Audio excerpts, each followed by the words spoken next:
सनितपुर जिल्ला दुलाराय बर' फरायसा आफादा आरो आफादनि बानजायनायाव जे गाबोन नैबे सनितपुर जिल्लानि बाटासिफुर मिलन हाइ स्कुलनि गेलेग्रा फोथाराव जे मोनसे हाबाफारि लानाय जादों जे बेनो जाहैबाय बिटिआरआव गोदानै सोसनजानाय रायजोफोरजों गिबि सावरायजेननाय। दा बे हाबाफारियाव आथिखालनि बिटिआरनि गाहाय मावफुं सोद्रोमा मानगोदां प्रमद बर' बिथाङा बाहागो लाफैदों आरो बाहागो लानानै बिथाङा थांनाय बोसोरनि 26 जानुवारिखालि आसामनि गिबि मन्थ्रि मानगोनां डक्टर हिमन्त बिश्व शर्माया जि 41 गामिखौ फोसावबाय आरो बै 41 गामिनि रायजो राजाफ्रा गाबोन बेयाव गोबां बाहागो लाफैगोन आरो गोबां बाहागो लाफैनाय रायजो राजाफोरखौ मानगोदां प्रमद बर' बिथाङा बरायनायजों लोगोसे फैबाय थानाय समाव माबायदि नैबे ओनसोलखौ बिटिआरनि बाहागोआव खुंथायाव लांगोन बिनि सायाव रायजोफोरनि सिङाव रोखायै बुंथिगोन बिथाङा।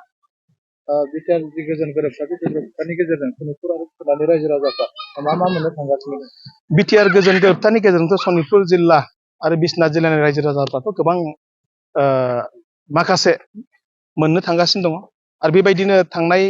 2020 मायथाइनिनो 22 जानुवारि जि बिटिआर गोरोबथा जानानै थांबाय जेबो गोरोबथानि 3.1 बायदिनो गं 41 गामिया हाबजेनबाय आरो गं 41 गामिजों लोगोसे फैबाय थानाय खम समनि गेजेरावनो नैबे ओनसोलाव 800निबो बांसिन गामिफ्रा रेभिनिउ फरेस्ट भिलेज आरो एफआरसि भिलेजफ्रा हाबलांनाय जागोन आरो बेजों लोगोसे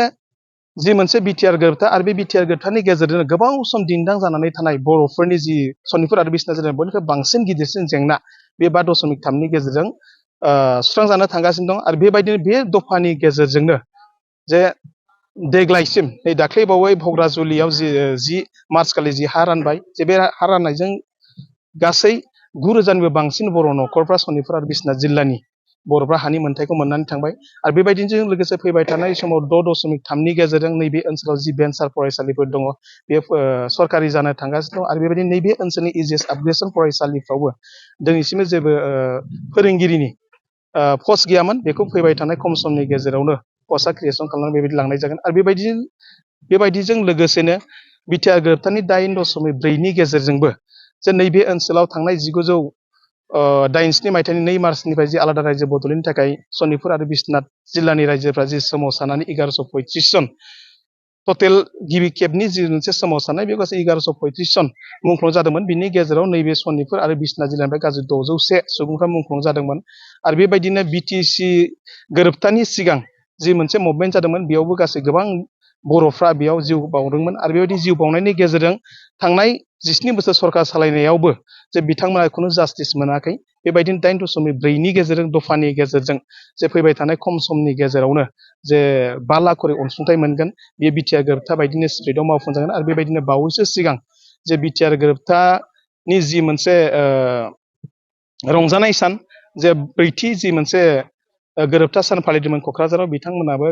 बिटिआर सरकारनि दारै जे जोंनि नैबे ओनसोलनिफ्राय 40नि बांसिन मुंख्लं न'खरफ्रा अनसुंथाइ मोननो हाबाय आरो बेबायदिनो दुलाराय बर' फरायसा आफाद हिसाबै सनितपुर हिसाबै जों बेखौनो आसा खालामगोन जे फैबाय थानाय समाव जिहेथु नैबे बाटासिफुर ओनसोलखौ बा सनितपुर जिल्लाखौ आसामनि बयनिख्रुइबो बांसिन वान्टेड जायगा होननानै सरकारा फोसावदोंमोन दा बेखायनो बिटिआर गोरोबथानि 10.2नि गेजेरजों जे बर' लाइमोनफोरखौ जि पारामिलिटारियाव सोनायनि बाथ्रा जे बेयाव नैबे ओनसोलनिफ्राय जे बिटिआर सरकारा जे फैबाय थानाय समाव बांसिन लाइमोनफोरखौ जेन बेयाव सोसननानै बिनि जास्टिसखौ होयो। गाबोननि जि हाबाफारि बे हाबाफारियाव रायजो राजाफोरा माबायदि बाहागो लानो?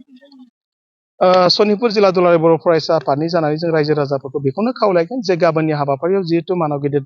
प्रमद बर' बिथाङा बाहागो लाफैगोन एबसुनि आफादगिरि मानव गेदेर दिपेन बर' बिथाङाबो बाहागो लाफैगोन आरो बेजों लोगोसेनो बिटिआरनि माखासे गोबां इएमफोर बेयाव बाहागो लाफैगोन एमसिएलएफोर बाहागो लाफैगोन आरो आसामनिफ्राय केबिनेट मिनिस्टार उर्जित ब्रह्म बिथांमोनाबो बाहागो लाफैगोन दा बेखायनो जिहेतु बिथांमोना नैबे ओनसोलाव रायजो राजाफोरजों सावरायनो थाखाय फैगासिनो दङ दा बेखायनो सनितपुर जिल्लानि नैबे ओनसोलनि रायजो राजाफ्राबो जेन दिनै बेयाव गासैबो बयबो बोराय बेन्थ' बिमा बिफा गथ' गथाय सेंग्रा सिख्ला फैनानै जेन बे बाहागो लाफैनानै जे बिथांमोनखौ मान बावगोन दा बेखौनो आसा फारिदों। नोंथांमोना गावबा गावनि गथ'खौ सासे राफोद गेलेगिरि खालामनो गोसो दं नामा? रायजोआरि हादरारि हादर गेजेर थाखोसिम गेलेगिरि खालामनो गोसो दंब्ला नोंथाङा गोबाव दा खालामसै। सासे राफोद रोंखा राखा गेलेगिरि खालामनो थाखाय नोंथाङा जानजि खाफ्रादो आरो मुं थिसनहैदो।